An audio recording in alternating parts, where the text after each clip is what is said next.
no sábado passado teve a convenção do lançamento da candidatura do Ricardo Nunes à Prefeitura de São Paulo. Tiveram um espaço público, que foi ali aquela área aberta da Assembleia Legislativa de São Paulo, o Bolsonaro e o Valdemar Costa Neto. Eles estavam no mesmo espaço público. Eu fiquei lá o evento todo. Eu não vi nenhuma vez os dois se encontrarem. Pode ser que tenham se encontrado, mas assim, eu não vi. E eu acompanhei o evento do momento que o Bolsonaro chegou e que ele foi embora para Guarulhos, porque ele veio para São Paulo, de Ribeirão Preto, e de lá ele saiu e já foi para Guarulhos. Naquele espaço público eu não vi. O Alexandre de Moraes soltou um despachinho hoje também, pedindo esclarecimentos sobre eventual descumprimento da ordem de não contato entre os dois. Falou assim, olha, porque eles estão proibidos, né? Um não pode falar com o outro. O presidente do partido político não pode falar com o principal político do seu partido político.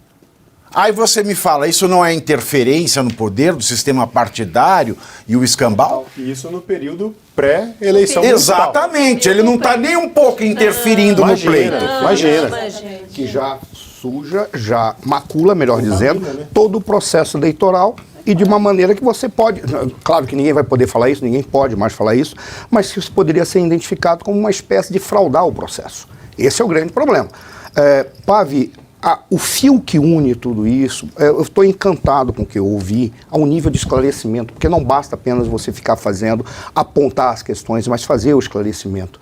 E o nível de esclarecimento que foi feito, que o fio une essas três questões. Você começou, quando você disse, que é maravilhoso, você disse, o Alexandre de Moraes conseguiu... a sorte dele é que ele conseguiu abolir o Estado Democrático de Direito. Mesmo, mas você foi no ponto. Só para evitar de eu ser preso, Sua Excelência, o ministro Alexandre de Moraes, porque eu acho que precisa colocar todas essas prerrogativas antes. Sua mesmo, só sua. Sua Excelência, o ministro Alexandre de Moraes, ele conseguiu abolir o Estado Democrático de Direito.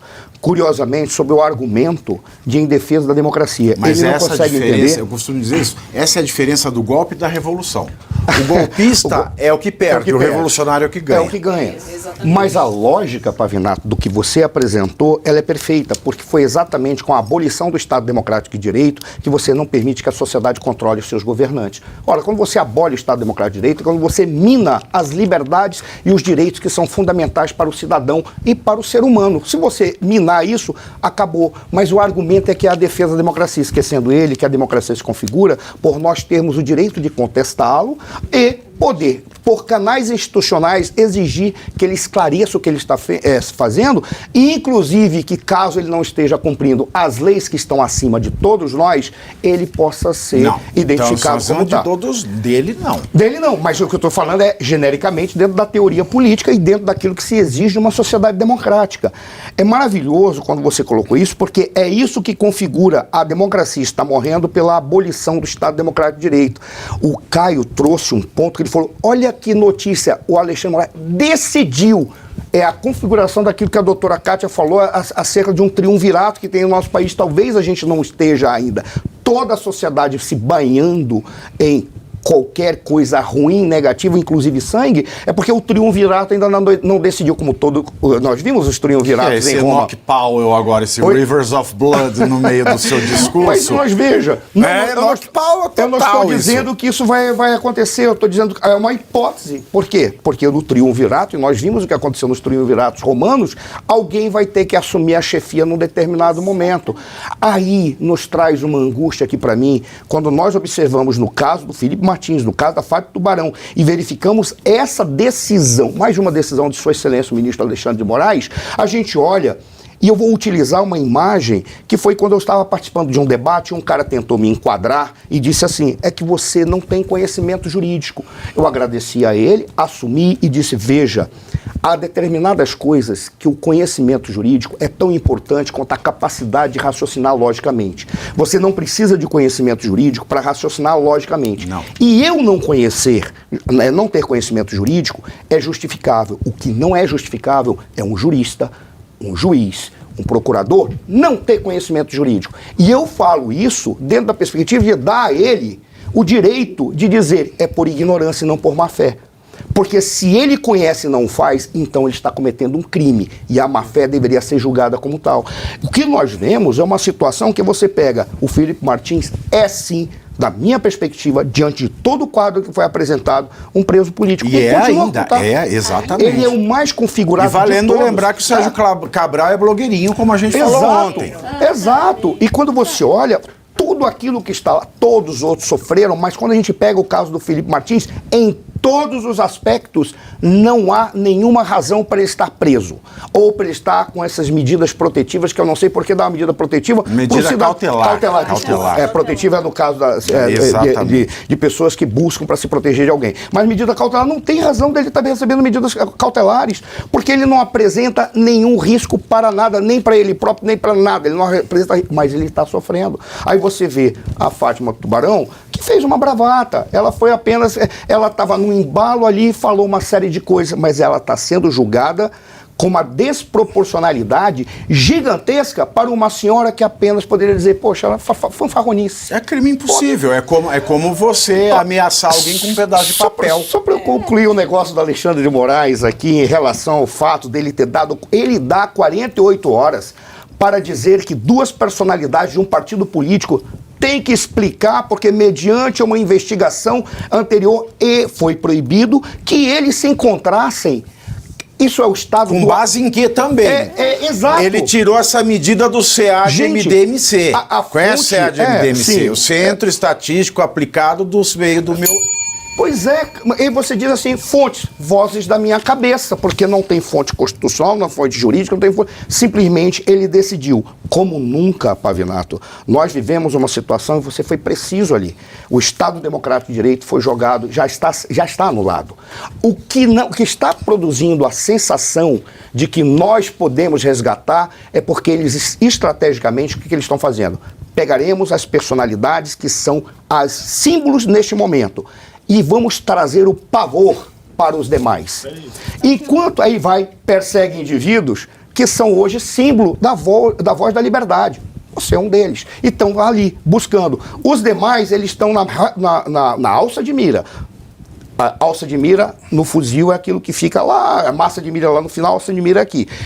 Mas eles não precisam porque estão botando pavor em todo mundo. Isso é uma situação de um estado de exceção, se não numa ditadura, encaminha a ditadura. Só não é ditadura porque a gente está no triunvirato, doutora. Eu não sei, eu não estou discordando, Olha, eu estou concordando. Acho que esse acontecimento do tio Paulo, essa caricatura é tão característico porque eu diria que o Alexandre de Moraes, ele é uma espécie da sobrinha e a Constituição é o tio Paulo. Sim. Só que ele não está no lugar de quem pede empréstimo, ele está no lugar de quem concede. Ele é a enfermeira, a sobrinha de um tio Paulo que é o dono do banco. Ele tem a voz de mando. E só para fechar a questão das tornozeleiras, uma coisa bem relevante, enquanto a dona Fátima está presa, 17 anos de cadeia, Felipe Martins de tornozeleira, e ainda pode vir a ser condenado, certamente o será, possivelmente a penas perpétuas também. Enquanto isso, o doleiro da Lava Jato, Alberto Youssef, essa semana ganhou o direito de retirar a tornozeleira. 6ª turma do STJ. Decisão unânime. Aquele que é o culpado disso, e eu concordo contigo, é o Congresso, sim, é o Congresso. Porque a imagem que me vem na cabeça é que a sociedade brasileira está sendo violentada e o Congresso está assistindo. E ele está sendo conivente com isso. Quando uma pessoa está presenciando uma ação de violência dessa natureza, aquele que se exime, ele é tão culpado quanto. É o caso, a gente está observando, nós temos indivíduos que realmente estão acima da Constituição, as fontes são vozes da minha cabeça ou a minha decisão. Eles dizem plenamente, o Estado sou eu, o povo sou eu, estou falando apenas de um dos membros do triunvirato, o povo sou eu, o Estado sou eu, a lei não sou eu, porque eu estou acima da lei, a lei é uma entidade secundária em relação a mim, porque eu sou uma emanação de Deus. Tem um círculo de pessoas, porque você veja, tem o Toffoli, tem o Alexandre de Moraes, tem o Dino, tem o PGR, e deve ter até o cachorro oculto da Dilma. A coisa mais. Desculpa, mas a coisa mais terrível que comprova o que você está falando foi quando o Toffoli disse o seguinte: com todo respeito à Sua Excelência, o ministro Toffoli, é apenas uma discordância teórica. Excelência, não sei onde. Quando ele falou, mas tem que falar, porque senão eles podem mandar me prender por não ter usado a expressão. Então, tudo bem. Mas veja, o que ele pegou e disse assim: nós já vivemos um semipresidencialismo, em que você tem o primeiro-ministro no Congresso, você tem o presidente da República na parte do Executivo, montando um gabinete, e nós somos o poder moderador, o quarto poder. O semipresidencialismo, numa semidemocracia, numa terra de semigrávidas em que nada que a semi é. Isso é uma aberração teórica, técnica, histórica, factual. Se eu tivesse a oportunidade de conversar com eles, dizer: o senhor só cometeu um erro conceitual, um erro factual, um erro histórico e um erro teórico. Por onde o senhor deseja que eu comece a falar? Agora, jamais ele me permitiria isso, ele diria: esteja preso. Porque, inclusive, nessa situação, eles também são policiais que vão à rua e prendem as pessoas. E, professor, é muito importante a gente trazer para o telespectador a importância do momento em que nós estamos vivendo. Então, quando você identifica um problema, você precisa buscar uma solução para esse problema. Então, o nosso problema está hoje, especificamente, no Congresso, que é um Congresso mais fisiológico do que ideológico. E o que é o fisiológico? Ele vai por onde dá mais, onde é mais conveniente para ele, né? Onde vai receber mais emendas, enfim, e por aí vai. Mas nós vamos passar agora por um período eleitoral que é muito importante, que definirão uma nova composição de Senado. Nós teremos aí uma base agora que vai pavimentar, uma base municipal que vai pavimentar as candidaturas do nosso próximo parlamento. Então se atentem bastante agora nessas eleições municipais, que essas eleições municipais pavimentarão o próximo configuração do nosso parlamento. Então é muito importante com que as pessoas se conscientizem agora e tratem os seus candidatos ideologicamente.